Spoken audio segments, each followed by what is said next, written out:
All right. Good evening, everybody. Hope you guys can all hear me. Welcome and thanks for joining us to our open house webinar for April 21st at the Greater Bergen County YMCA. As you can see there, camp is on for 2021. So if you're familiar with us, we were unable to open most of our camps last year here at Bergen County because of COVID last year. So we only ran STEAM, and this year we're excited to be able to offer all of our camps again for the summer camp season in 2021. A couple housekeeping things real quick. What we're going to do is we'll have a Q&A at the end of the open house tonight. Should take about 45 minutes to get through all the different agenda items. So as you have questions, you can post those in the chat. And that way, when we get to the point of Q&A, we can go back and address all those questions. We also have questions that people have asked in their RSVP, which we'll address throughout the session tonight. And then just a reminder, if you could please keep yourself on mute so that way everybody could hear what's going on during the open house session. A quick agenda for tonight. We're going to go over the variety of different camps we offer here at the Greater Bergen County YMCA. We're going to be going over the preparing a safe environment for camp with the COVID pandemic still occurring, health and safety measures that we're taking to keep our campers and staff safe. We're also going to review the registration process. It has changed this year and it is all online. And then, like I said, we'll wrap up with a question and answer session with the directors we have on the call this evening. Today's speakers, there's three of us. So right there we have Becky Hall. Becky is a staple here at the YMCA who has been part of our camp program for a number of years. She's an educator during the year and our day camp director during the summer camp season. And she's also helping us out get camp prepared as we speak the next couple of months. So we're happy to have Becky here, and you'll hear from her in just a little bit.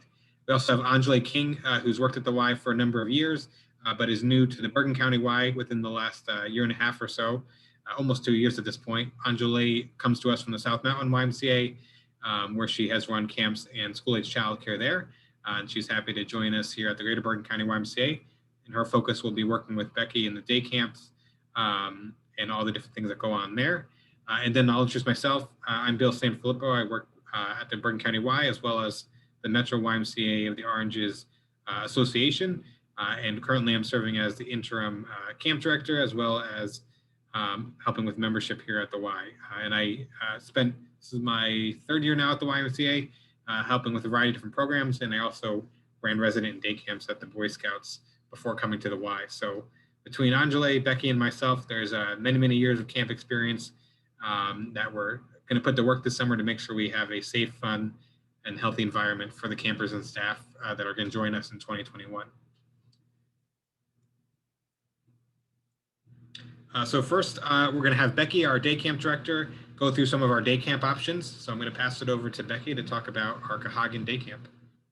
Hi, everybody. I'd like to welcome everybody. This is a very exciting time for us because I feel like having missed out last summer, we have the opportunity to capture a whole new group of people who maybe never heard of our programs before. So at my site, we basically run two day camps. One is our Camp Cahagan, which you see there, and that's for our entering kindergarten and entering first grade campers. So those are our younger campers. Each day they engage in a wide variety of activities. Our campers do swim twice a day. One swim is for swim lessons, and we use the YMCA Progressive Swim Program. So please do not be concerned if your camper cannot swim. We start out with the assumption that children can't swim. We swim test them, we evaluate their skill level, and then we put them into swim groups and they receive swim lessons every day. However, we also engage in a free swim time where the campers are monitored, of course, and they can only go into the swim areas that match their swim level. So if your child is not a swimmer, please do not worry. We will know that. My lifeguards know that. My lifeguards teach the swim lessons, but we want them to have fun at the water, not just make it lessons. The rest of the day, your camper is going to participate perhaps in a special activity like arts and crafts, low ropes, cooperative activities, and other game areas. We do have a playground at camp. We have small movement game areas, and then big chasing, large movement game areas. Our campers are put in a group of a ratio of 1 to 6, but it's usually with 2 counselors. So they may be in a group with up to 12, but we do try to keep it at 10 in a group, balanced for boys and girls. And then they travel with that group, with that little pod all day. They have lunch, as well as we incorporate, before we come home at the end of the day, a snack time. So we have our campers our youngest campers eat twice a day. Once for the regular lunch. You do not have to pack anything special. Any lunch that you would pack for school is fine. And then we ask that you pack an additional snack for the late in the day, little snack before they get on the bus. My older campers come to day Camp Oritam, and they are heading into 2nd grade all the way up to 7th grade. And they follow a very similar schedule to my younger campers. They swim twice a day, once for swim lessons and then once for free swim. And they also travel in a group. Their pod may be up to 10 campers. Lily. With 1 counselor. And they are grouped according to age and gender. So I might have a group of 8-year-old boys or a group of 10-year-old girls. That's really for changing purposes for swim. And then they also follow a 6-period schedule where they might be scheduled to a specialty area like archery or the challenge course, low ropes activities. Or they might be engaged in something on the athletic field, a game of softball or kick basketball or something like that. And then those groups also leave the campsite for hikes.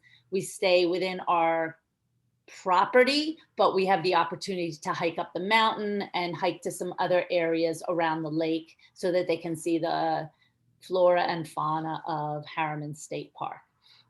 In general, I don't have my older campers have a snack time the way the younger ones do, but some groups do work that out amongst themselves, and the counselor may work that into their schedule as sort of a winding down activity. Oritam also, we start each day, and Cahagan, we start each day with a flag salute, announcements for the day, and we finish the day with an assembly where we have we announce the winners of games and activities. There's a reminder if there's a special event coming up the following day, that sort of thing. Then we load the buses and we come on back down to the Y each day. We plan to arrive back at the Y at 4:45 each day. We ask the parents, don't pull your child off the bus. Let us get everyone into the building safely. And then we'll have your child signed out and brought back out to you. Anything else, Bill? You want to cover Teen Venture? Oh, yes. Sorry, I forgot about them. So Teen Venture, those are for our oldest campers. They do meet at the YMCA each day as the campers for Oritam and Cahagan do. But my Teen Venture campers do not stay on our campsite. They hike around to the other side of the lake to our resident camp. And then they participate in the activities at the resident camp. The reason we do that is the resident camp offers some other challenging activities like boat hikes and different other kinds of hikes and activities that I can't offer to the younger campers. So they arrive on the bus with us at the campsite, hike over to the resident camp. They spend the day there engaging in the same activities that the resident campers participate in, and Bill will go over that shortly. And then near the end of the day, the Teen Venture do hike back over to our camp, load the buses with us, and then come back down to the YMCA with the day campers. Thanks, Becky. So those are our day camps that are housed up in Harriman State Park in New York. And like Becky said, they get bused from the Y here in Hackensack, and then they go to camp, and then they come back. We do have another day camp option, which I'm going to have Anjali speak about, which is our STEAM Day Camp, which is housed here at the YMCA in Hackensack. So Anjali? Yes, hello everybody. I wanted to tell you about STEAM Camp, and STEAM Camp is for campers grades 2 through 4th grade, ages 7 through 10, and our ratio is 1 to 10, and it's physically at our Y. And we have weekly themes such as sustainability, marine biology, meteorology, astronomy. And each week we do different experiments and different crafts based upon the theme. We also have outdoor activity. We go to the park. We also have swim as an additional activity. And we definitely also have aftercare and before care for the program as well. We also partner with the Regional Nature Museum, which is a part of the Harriman State Park, and virtually the children are able to get an experience of a zoo, visiting a zoo, but on a Zoom, a zoo on a Zoom. And we also had Microsoft as well partnership where we had Minecraft, so the kids were able to learn about coding. So it is basically enriched and fulfilled with education, technology, engineering, arts, and math. That's our STEAM camp. Thanks, Anjali. And just one thing to add to what Anjali said is in the previous years, if you were a family that was on the subsidy program and you wanted to come to one of our camps, you were able to kind of choose whatever camp you wanted to go to, and it was supported. Unfortunately, the state of New Jersey changed their policy, and in order for those families to receive that additional state subsidy funding for childcare, the camp has to be located in New Jersey if you're a New Jersey resident in order to receive that additional funding. So that's what STEAM Camp is the option for. However, we'll get into it at the end of the presentation, our financial assistance program, which is open to everybody, and we encourage everybody to apply to that to see what kind of financial assistance we can provide them so that our programs are open to all. But that's just one important difference between STEAM Camp and our camps in New York is that if you are programs for parents, Office for Children, or any of those kind of child care subsidy families, it's important to note that only STEAM Day Camp can accept that because that's our only camp that's physically located in Hackensack in New Jersey. Okay. Now I'm going to talk about Camp Mitch, our resident camp, and better known as our sleepaway camp. So Camp Mitch, basically a place where kids go. They get dropped off via bus on Monday mornings, and they stay there for either a week or a 2-week long session during the summer camp. So it is a sleepaway camp. They are not bused back and forth on a daily basis.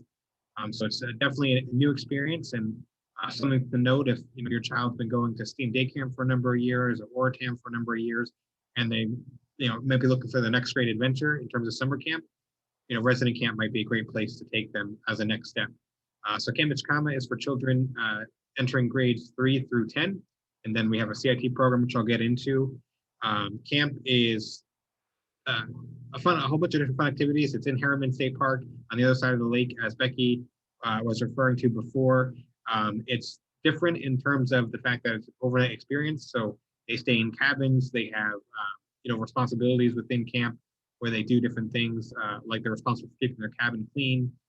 There's different challenges, different activities during the night if they're staying over.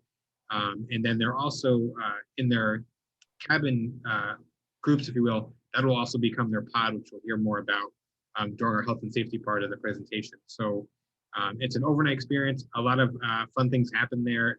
And one thing to note, there are also 1-week sessions in the beginning of the summer, and then the rest of the summer is 2-week sessions. So if it's a younger child or somebody who's never been away from home for a long period of time or anything like that, who may be looking to experience the resident camp, sleepaway camp opportunity, a 1-week session may be more of an opportunity, better experience for them. And then they can always add sessions on at the end of the summer if they'd like. So that's just an option there, is our kind of our trial 1-week sessions. We do also offer a Sunday evening drop-off. So traditionally what camp registration is, it's a Monday start. They drop off, you drop off your child at the Y on a Monday morning. We gather them, check their medical forms, their paperwork, all that good stuff. And then Monday morning, we load them up on the buses, and then we bus them in their pods up to camp. And then, they do all their camp activities, get into their cabins, team building, and then go about their activities. The Sunday drop-off option is basically for those families who can't drop off on Monday. For an additional fee, basically you could drop your child off at camp in Harriman on Sunday evenings, and then we take care of your child Sunday evening, and then they meet the rest of their pod when they arrive on Monday morning. So that's what weekends are. And then obviously if they're in the 2-week session and they spend a weekend with us, there's different activities that we do to kind of enhance the opportunity as well at camp, different activities, themes throughout the weekend, trips, so on, to keep them engaged throughout the time when they're at camp. A couple things about the sample schedule. You can see that on the right there. So wake up is bright and early at 7:45 for those campers. Then we have the flagpole lineup, which is kind of daily announcements, attendance. That's probably we're going to be doing temperature checks and the health and safety screenings every morning, even though they're at camp and they're in their pods. It's important that we check the health and safety of the campers every morning. Then we have breakfast, that cleanup, which is some of the responsibilities they learn when they're at resident camp. Then they have activities in the morning, followed by lunch, all camp swim, snack time, more activities, dinner, free play, evening activities. And then tattoo is really a kind of a thorns and roses, if you will, where they talk about how their day went, what was good, what was bad, what they could do better, a kind of a reflection period, and then lights out is at about 9 p.m. In the evening. As I mentioned, Monday morning is a regular drop-off, and then early drop-off is Sunday up at camp for an additional fee. Campers will visit each program area during their first week in the program session, and then the second week of their session, they'll be able to choose what activities they'd like to discover more and learn more about. And as Becky mentioned, with day camp, our swim lessons are included in each camp session. So we have certain swim levels. They'll take a swim test that'll determine their swim level, and then they take appropriate swim lessons from that point on. So that's kind of a quick overview about resident camp and so on. A question that's been asked is obviously my title currently is interim.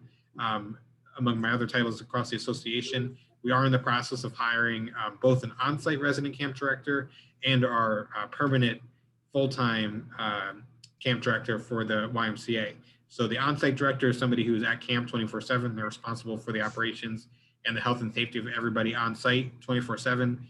They don't really leave the property for the most part. They're responsible for what happens there. And that full-time director should be hired in the next couple of weeks. Who are experienced resident camp directors. They'll just be new to our particular YMCA.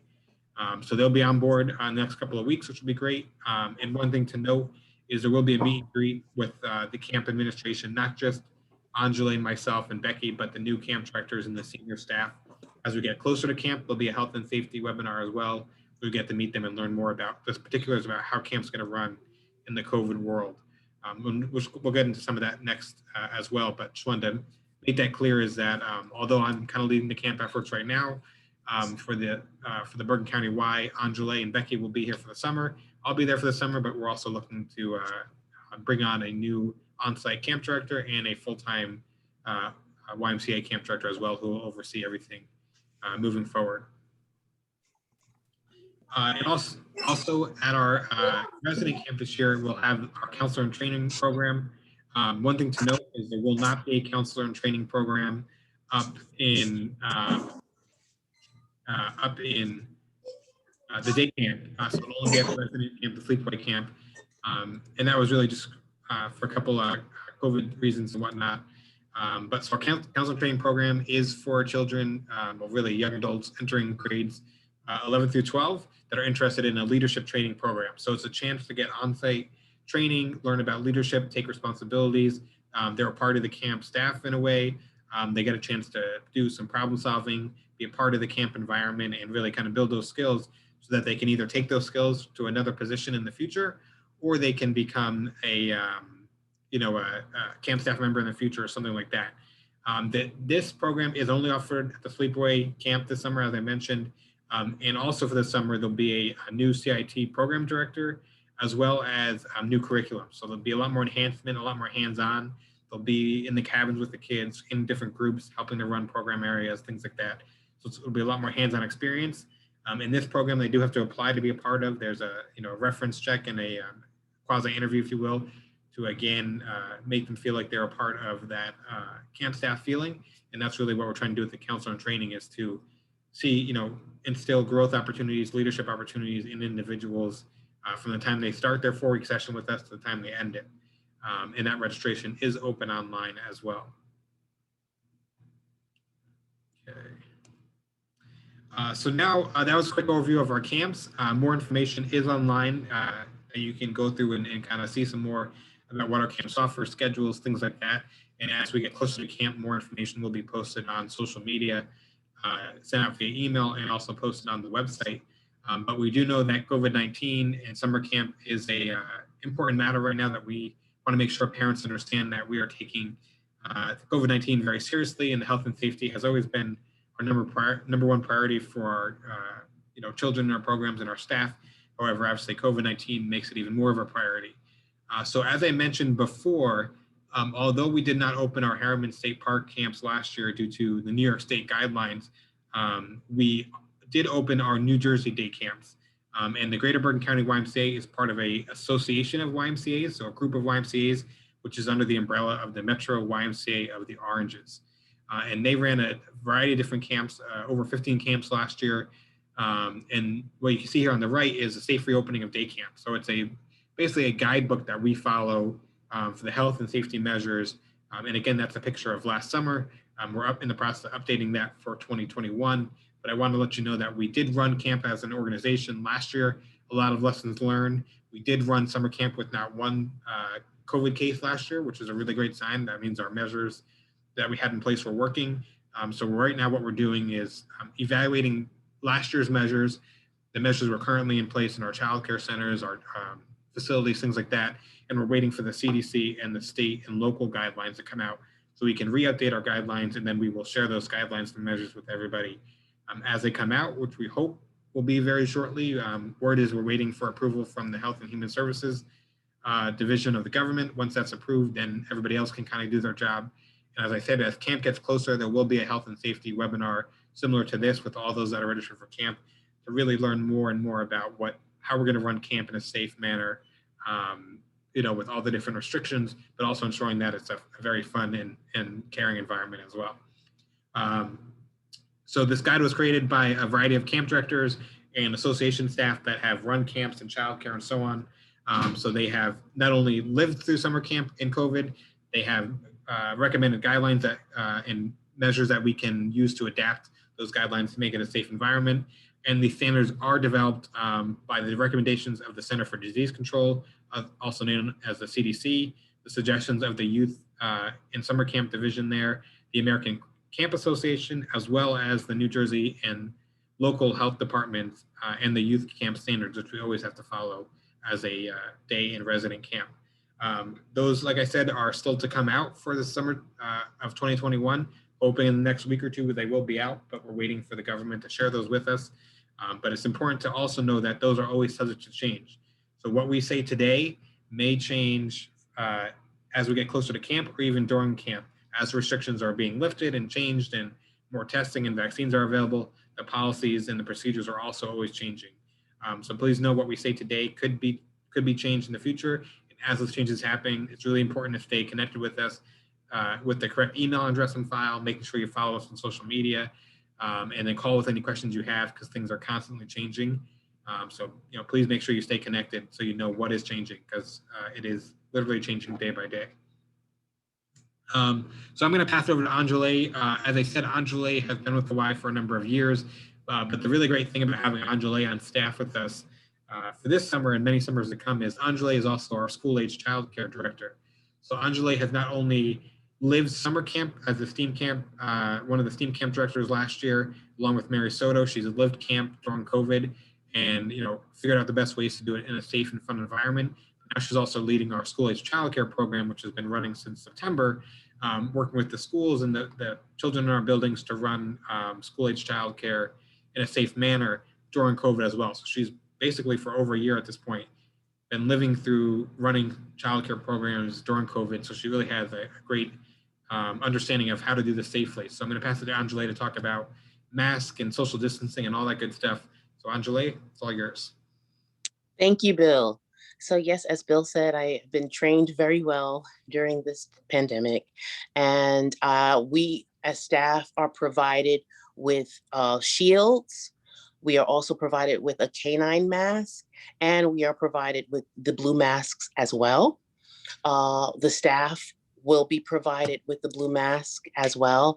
And we ask that the children have masks that fit their face around the ear, because a lot of the times, as we all know, the masks slip with the little ones. So we're just asking that parents provide a face-fitting mask to prevent the drop of passing the nose. And staff and campers will not be required to wear masks when outdoors, when they're in their pods, their group. But when social distancing between groups, it is not possible. Campers and staff will be required to wear their masks. So when indoors, all YMCA staff will be required as well. We only don't wear them when we're eating or if you need a breathing break. And we have breathing break corners where we delegate, and a staff member will be with the child if they need a breathing break.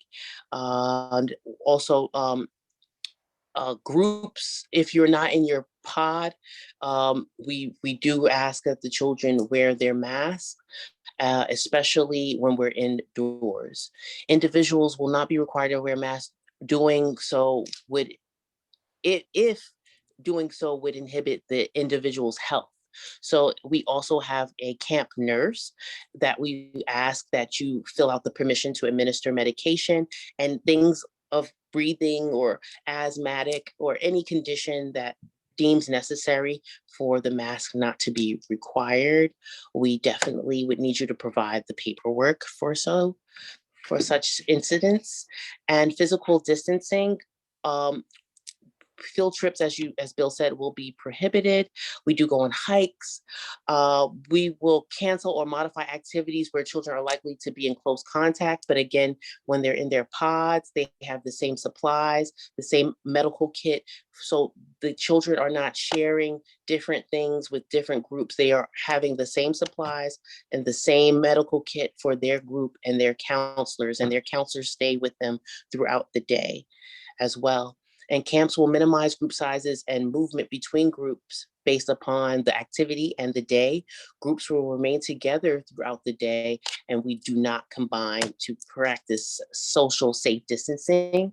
And visitors shall not be permitted to enter camp during operating hours, with the exception of emergency or law enforcement personnel in the official capacity. And 6 feet. We do practice the 6 feet. Is that it? Is that good, Bill? Do you want to go through drop off and pick up as well? Oh yes, drop off and pick up.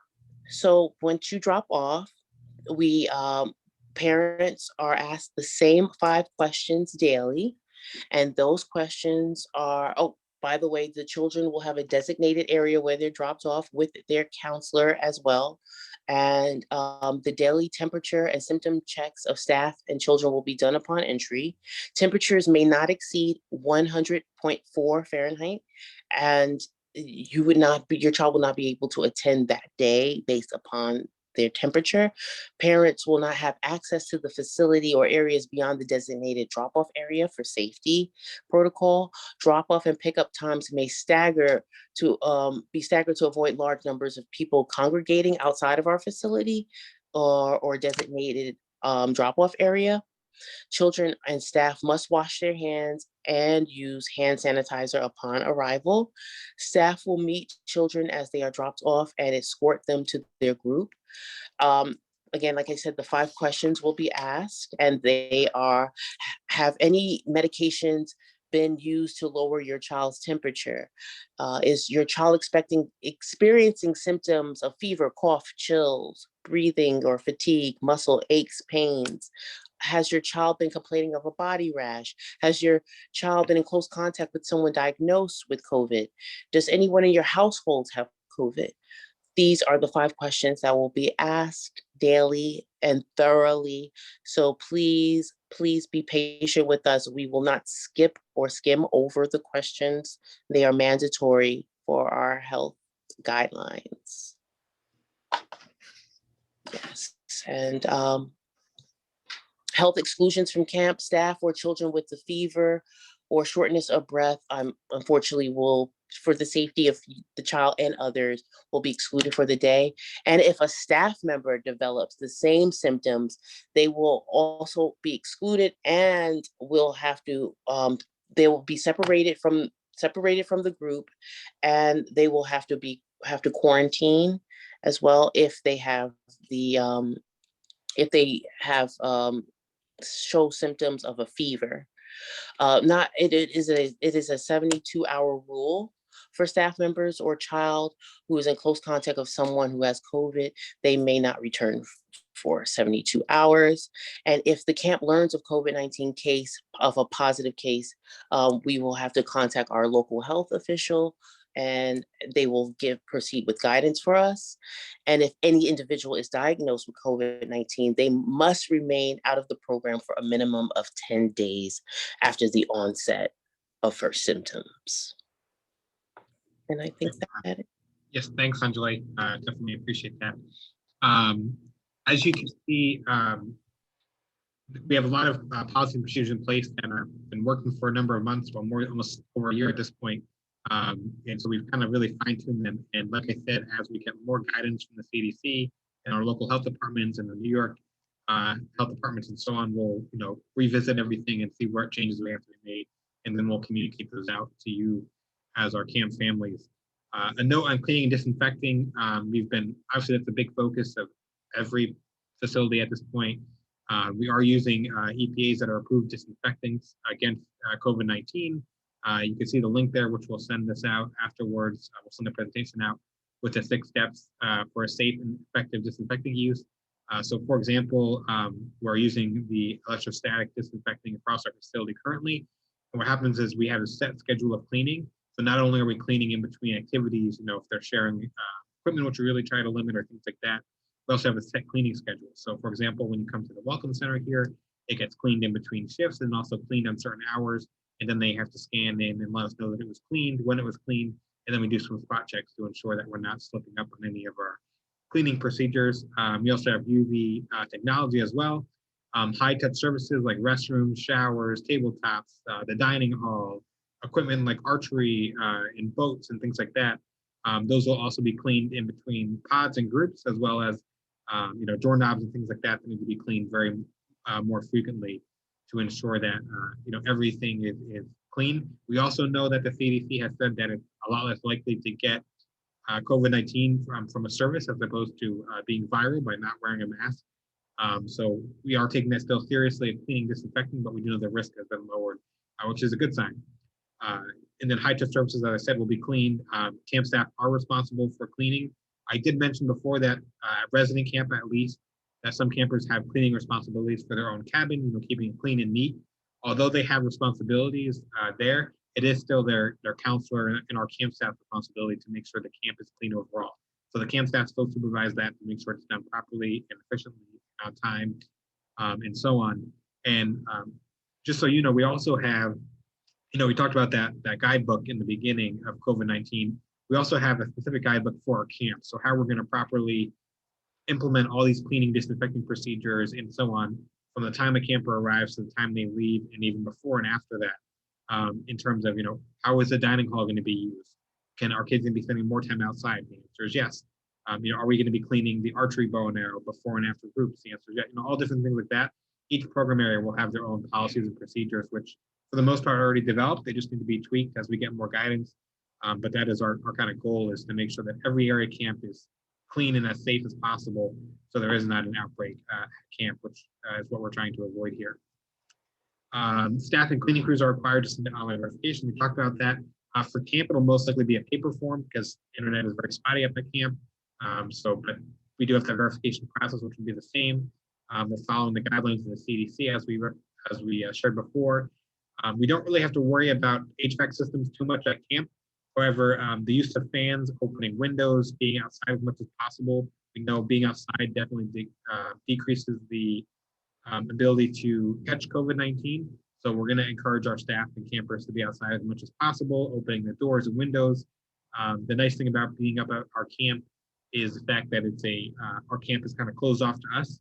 So we don't have locked doors or anything like that too much, because we have staff that monitor the premises on the outside. So we're able to be outside a lot more, have the windows open, the doors open, ventilation to make it a safer environment for our campers and staff.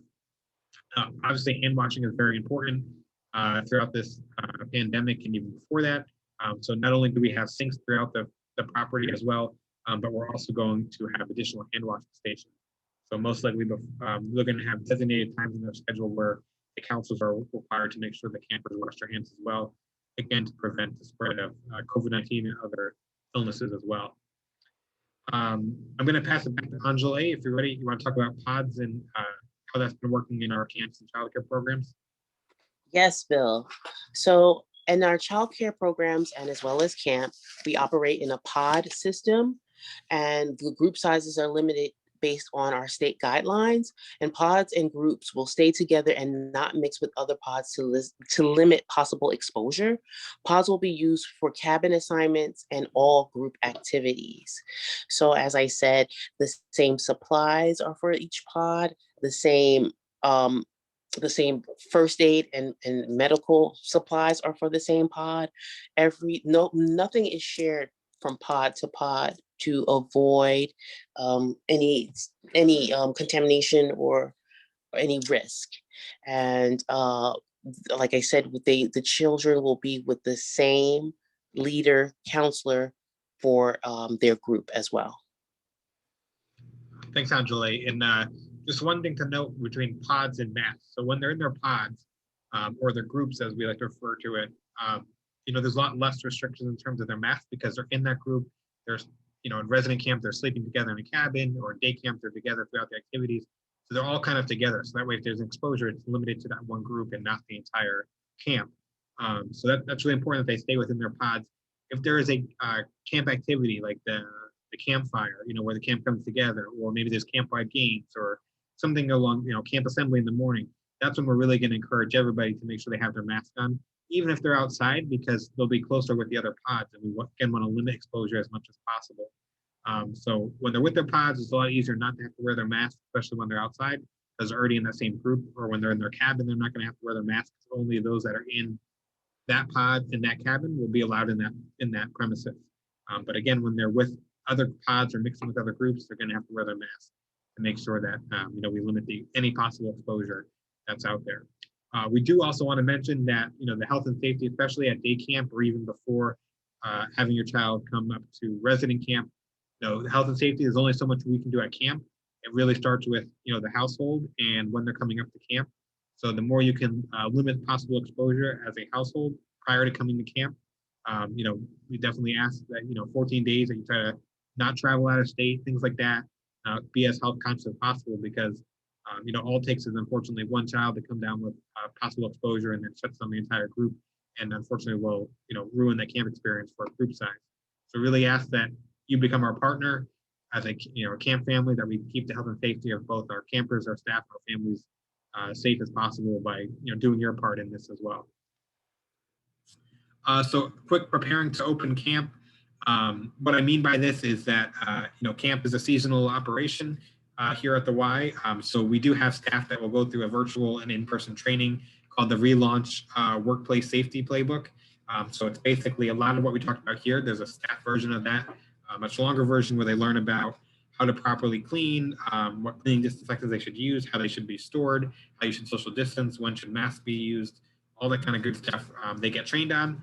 And then camp locations will also be stocked with a variety of cleaning supplies and equipment that will be easily accessible by staff when they need to be used. Supplies like gloves, paper towels, soap, high hospital grade disinfecting will be supplied prior to opening camp and then throughout the camp season. As I mentioned, daily activity schedules will be adjusted to adhere to the health and safety guidelines, as well as limiting possible exposure. And as I want to emphasize again, all health and safety protocols are subject to change. This is a ever-evolving environment. Although we ran camp last year, the current situation we're in with vaccines and testing and having more data and science, as opposed to what we did last summer, has changed. So, what the CDC says tomorrow versus what they say on July 5th could be all very different things. So again, as we learn things, as we understand things, we'll share that with you. You also want to know that although the CDC may say one thing, the local department may say something different. So the local health department might say you have to keep to the 14-day quarantine, let's say, and the CDC says you do not. So we have to follow the local jurisdiction of whatever they say.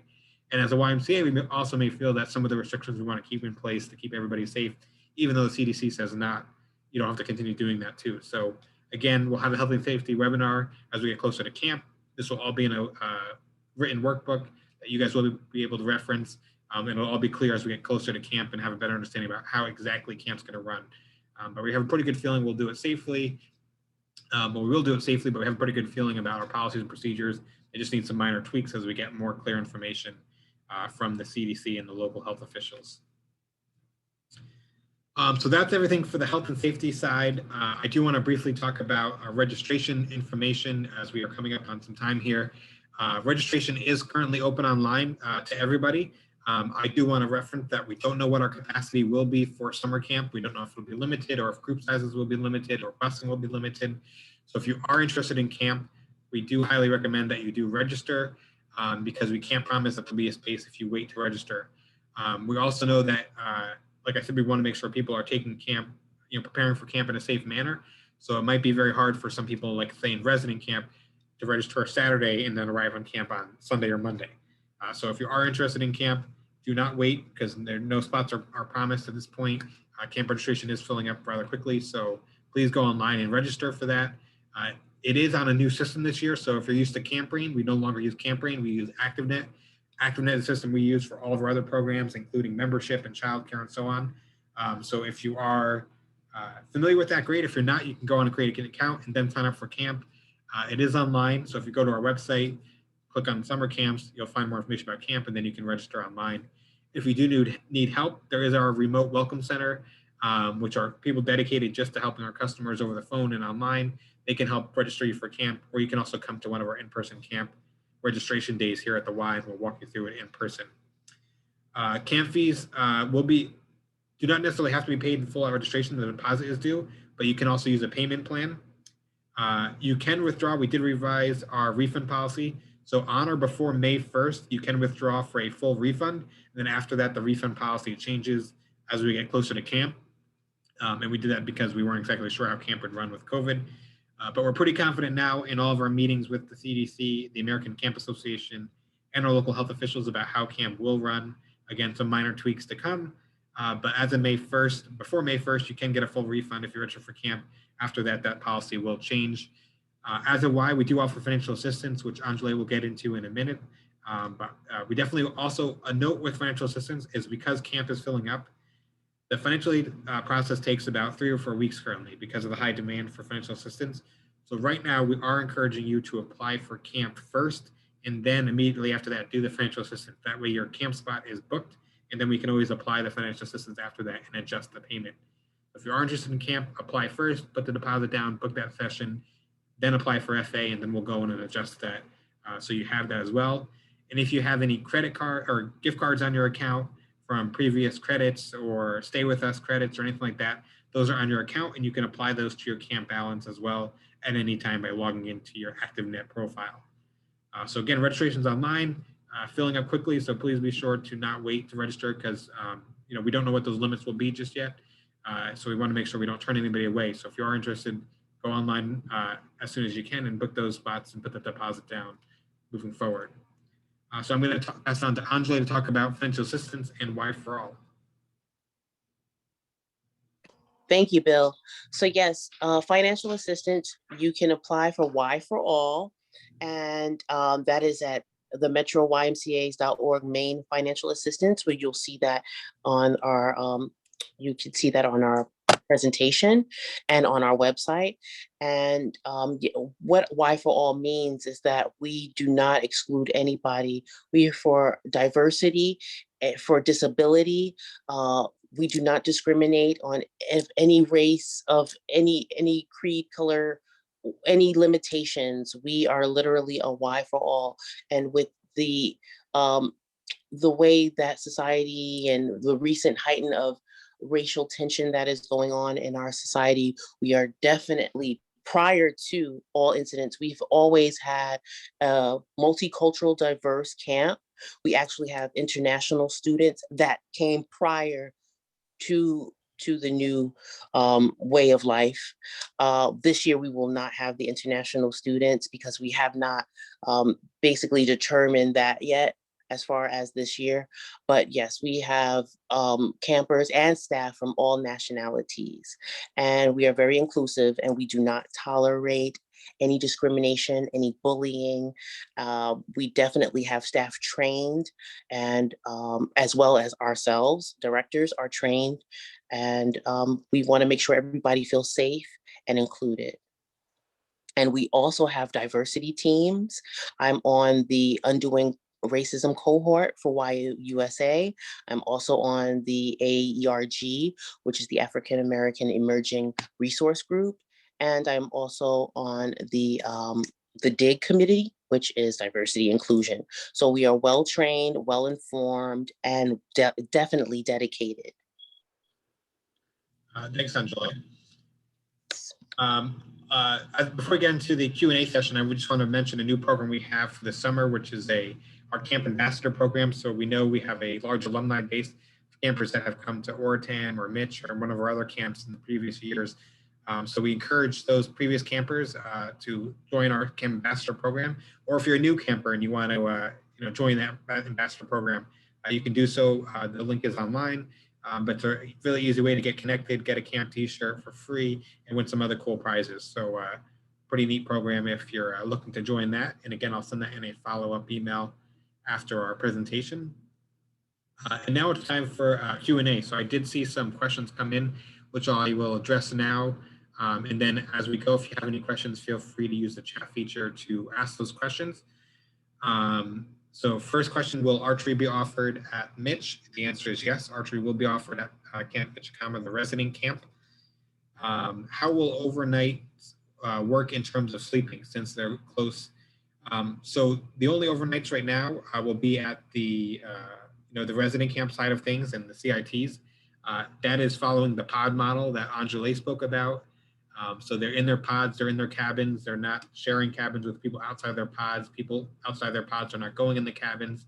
The counselors are not going in between cabins as well. So the counselors and their pods are the ones in the cabins and the only people allowed in the cabins to keep with that pod model and limit the exposure and possible exposure. So no need to worry about mixing or being close. The other thing to note with the cabins is there is no what they call head-to-head sleeping arrangement. So it's, you have a head and then you have a board and then somebody's feet is on the other side. So that way the two heads are not near to limit the viral exposure since they're not wearing masks when they're sleeping and things like that. So it's feet, head, feet, head, feet, head, so on. So it's not feet, head, feet to again limit the faces being near each other when they're sleeping. Will all overnight campers be required to have a negative COVID test before joining the camp? So great question. So day camp will not be doing testing. However, resident camp will be doing testing. We are contracting with a third-party provider, a healthcare company, which will be doing testing. More information to come on that, but what it's looking like is that 2 weeks before camp, campers will be sent, resident campers, sleepaway campers will be sent a COVID-19 test to their home. They will have to complete that and then turn it in and have a negative COVID test before arriving to camp. And then our camp staff will also be subject to testing throughout the summer each week as well, kind of like random testing, in addition to the health screenings that we'll do daily. So there will be testing for camp staff and campers at resident camp. And again, if nobody's coming into camp with COVID-19, or the hope is by doing that, nobody's coming into camp, there's a lot more less exposure at that point. And since we're not allowing visitors or anything like that, it'll be really hard to have an outbreak by doing that testing. So parents will get very clear information on that. They'll have to sign off on that, all that good stuff. And that'll be coming in the near future as we finalize what that exactly looks like. But day camp, there'll be no testing at day camp, but there will be the health and safety screenings. And then at overnight camp, there will be testing for both counselors and campers. Will there be camp counselors from abroad, overseas, like there was in previous years? Anjali did just answer that. The answer is no. Although overseas counselors have been a huge part of our camp programs for the last number of years, more than a number of years, the history of the camp, with all the restrictions by the government in terms of who can get a visa and quarantining, 2 weeks in once they get here before camp starts, there's so many restrictions at this point that it's almost impossible to get them to come here, nor will the country of origin allow them to even travel here at this point. So all of our camp staff will be from the USA at this point for the year, which does hinder our camp program because we did learn a lot and had a lot of programs related to the camp staff that came from abroad, but unfortunately this year they will not be joining us. Another question came in, will vaccines be required for summer camp staff? A very good question. Right now, the YMCA is not requiring staff get vaccinated. However, they are strongly encouraging staff to get vaccinated by doing a variety of different things. So we have partnerships with a variety of hospitals. So St. Joseph's Hospital has done a number of clinics with our staff to educate them on the importance and the science behind the vaccine and why it's safe. Our staff are also paid when they get their COVID-19 shot. So they are paid, both part-timers and full-timers do not have to use sick time or take off from work to get their vaccine. We encourage them to do so, and we pay them to do so, pay them in terms of they don't lose work hours to get their vaccine. Our HR department is also actively scheduling staff. So we have offered, our HR department has offered to schedule our staff to get vaccinated as well. And then in addition to that, since we're a child care provider, our staff can get vaccinated now, even though everybody at this point, 16 and above, can get a vaccine appointment as well. So we're strongly encouraging our staff to get vaccinated. At this point, nothing's been decided whether it's been required or not required, but we're really pushing them because obviously if they're vaccinated, they don't have to quarantine if there's a possible exposure. It's less likely that they can spread it if they are exposed to it, things like that. So it makes it for a lot more safe and health and safe environment for the summer. So highly encouraged, but nothing in terms of whether it's being required or not right now. And there's no guidance from the CDC whether it should be required or not either, other than that they're encouraging people to get it. So that's the status on vaccines. Do counselor and training students also go through the staff trainings? So CITs do go through some of the staff trainings, not all of them, because some of them are sensitive to older staff and so on, but they do go through some of those trainings. They will go through the COVID trainings, things like that. So as we get closer, they'll learn more about that. But yes, CITs do go through a variety of staff trainings. Somebody asked, can we please put up the slide to the Oritam day camp schedule? So I'll go back to that as well. Oritam. Here we go. So there you go for that person. There's the sample schedule there. Again, in sample, it could change, but there's a reference, and Becky mentioned some of that stuff. Another question came in, will there be a chance to visit Camp Mitch virtually for new campers? So I guess two things on that. In June, I forget the exact date, maybe Becky or Anjali has that, but on a Sunday afternoon, 1 to 4 in June, I think it's June 14th, maybe, if I have that right? Yes, Bill. So Sunday, June 14th, I believe it's 1 to 4 p.m. There will be a camp, kind of a welcome session, open house type things where you can come up to camp in Harriman State Park, meet the staff in person, see the camp physically in person, and kind of get to understand what camp is, where people will be sleeping, what activities are, what that waterfront looks like, where the buses will drop off. All that good stuff will happen on June 14th at camp that Sunday, and you'll be invited to that, and there'll be a sign up and so on as we get closer to camp. So please look out for that. We typically don't do virtual camp visits when camps are physically in camp. One reason is homesickness is a big kind of a challenge for some of our newer campers. And what I mean by homesickness is that either they come to camp and they feel homesick, or when they get a reminder of home, they begin to feel homesick and want to go home at that point. So what we try to do is limit those home exposures. We encourage, camp mail and things like that.